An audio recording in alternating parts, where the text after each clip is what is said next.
नमस्कार सांग माने आम ओडिशा विलेज कुकिंग चैनल को आपण मानकु स्वागत जनाउची। आज मु आपण मानक पई गोटे नुवा रेसिपी नै आसीची। केते सुंदर भाबरे पकुड़ी तरकारी बनैची। आ देखंतु पकुड़ी टी हमर सब डबल साइज रो होई जाईची। अंतु पकुड़ी तरकारी पई हमर कोन सब जिनिस रहिची देखिनबा। पकुड़ी तरकारी पई मु नैची 100 ग्राम रो बेसन, 2टा रसुण बुदा चोपा छड़े नैची, 2टा सुकिला लंका नैची, 1 इंच रो अदा नैची। आमे ताको एमती छोट करके काटी नैचे। 3टा मीडियम साइज रो प्याज नैची, ताको भी मु छोट करके काटी नैची।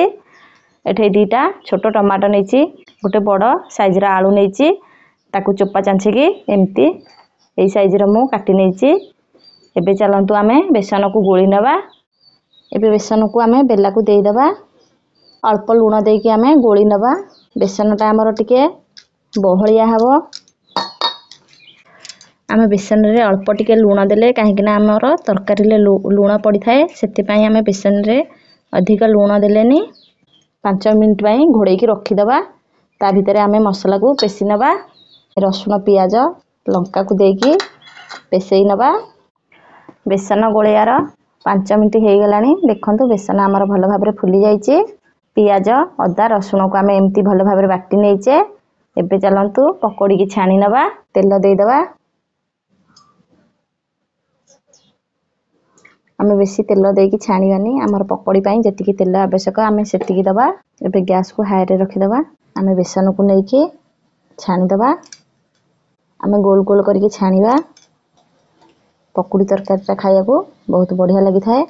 एई भली भाबरे आमे सब पकोड़ी की छाणी नबा। आपण माने चाहिले पकोड़ी रे कोबी आलू जहा पक्कै की करि परिबे। एमती खाली बेसन रे भी पकोड़ी करके आपण माने तरकारी करि परिबे। किंतु खाली बेसन पकोड़ीटा खाया को बहुत स्वाद लागि थाए। जेहेतु आमे पकोड़ी तरकारी करबा सेति पई खाली बेसन रे पकोड़ी तरकारी कले बहुत भल लागि थाए। आमे ताकू छाणीदा बेले ये बहुत छोट छोट थाए। तरकारी रे जेते बेले पकोड़ी हमर पड़े डबल साइज रो फुली जाई थाए। एबे पकोड़ी हमर भल भाबरे हेई गलानी आ लाल लाल भी हेई गलानी। आमे एबे ताकू काढी नबा। काटी के रखिथबा आलू को भी छाणी नबा। आलू को आमे एथि पई छाणीले आलूटा जल्दी सिझी जाई थाए। आपण माने चाहिले कंचा आलू भी पकेई की करि परिबे, किंतु आलूटा जल्दी सिझी जिवो आ तरकारीटा बहुत शीघ्र हेई जिवो। सेति पई आमे आलूटा को टिके छाणी नबा। एई भली भाबरे आमे आलू को छाणिया। एबे आलू को आमे काढी नबा। सेई करेई रे आमे अल्प तेल रखि नेइचे तरकारी पई। एबे जीरा देई दबा। एबे बट्टा मसला को देई दबा। एबे भल भाबरे गोळेई दबा। मु हमर सब तरकारी रे अधिक तेल मसला दउनी, जेहेतु आमे निजे खाइबु सेति पई कम तेल मसला रे मु तरकारी बनौची। एबे गुंड मसला को देई दबा। हळदी गुंड 1 चामच, जीरा गुंड 1 चामच, धनिया गुंड 1 चामच, गरम मसला 1 चामच, लंका गुंड 1 चामच। एबे सब मसला को भल भाबरे कसी नबा।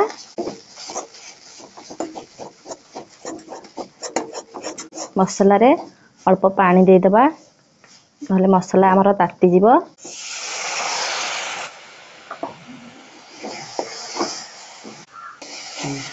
मसला हमर भल भाबरे कसी हे गलानी। मु जो आलू को छाणी के रखिथिली आमे मसला रे देई दबा। बे आलू को मसला रे भल भाबरे कसी नबा।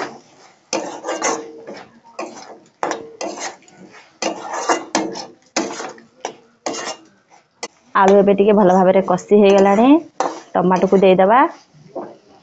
टमाटोटा आमे टिके पछरे देले काहेकि ना आग देथिले आलूटा भल भाबरे सिझी न थांदा, सेति पई आलू टिके सिझिला परे आमे टमाटो को देले।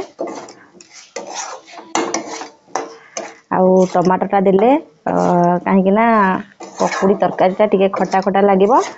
आमे पकोड़ी रे अल्प लूण देथिले। एबे आमे तरकारी अनुसार लूण दबा।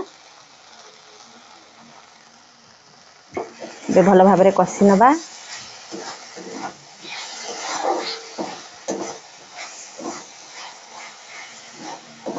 आमे आलू को बेसी सिझेइबानी काहेकि ना आलू को आमे तेल रे छाणी नेथिले। आलूटा हमर दरसिजा हेई जायथला। आउ तरकारी भी हमर घोड़ियानी। एबे हमर आलू टमाटो सब सिझी गलानी। आमे मसला रे पानी देई दबा तरकारी पई। ग्राइंडर जार रे 1 कप पानी दे देली। एबे ताकू भल भाबरे गोळेई नबा। एबे हमर झोलटा टिके बहलिया लागुची सेथि पई मु आउ अध कप पानी देबी।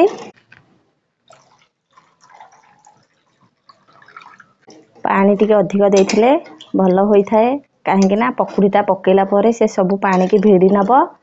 पकोड़ीटा हमर डबल साइज रो फुली जीवो। एबे हमें तरकारी की फुटिया पाई छाड़ी दबा। गैस को हाई रे रखी दबा। मसला पानी देकी आमे तरकारी फुटिया पाई छाड़ी देथिले। एबे तरकारी भल भाबरे फुटी गलानी देखंतु। आम घरे जदि आज परिबा नाही हमें किछि चिंता करिबानी आमे पकुड़ी तरकारी करके खाई परिबा। हमर आलू आ बेसन थिले हमर पकुड़ी तरकारी पूरा रेडी हो जाए खाया को। आ ई तरकारी खाया को बहुत स्वादिष्ट होई थाए। पिलाठू बड़ लोक समस्ते खाया को बहुत पसंद करिवे। देखंतु एबे हमर आलू भल भाबरे सिजी गलानी देखंतु। एबे आउ अल्प समय पई फुटिया को छाड़ी दबा। झोल पूरा भल भाबरे हेई गलानी। छाणी के रखिथिबा पकुड़ी के आमे झोल रे देई दबा। अधिक झोल मार देले पकुड़ीटा भल भाबरे फुली पारिबनी हमर तरकारी रे। से गोटा गोटा हे किंते काठ भलिया रहिबो।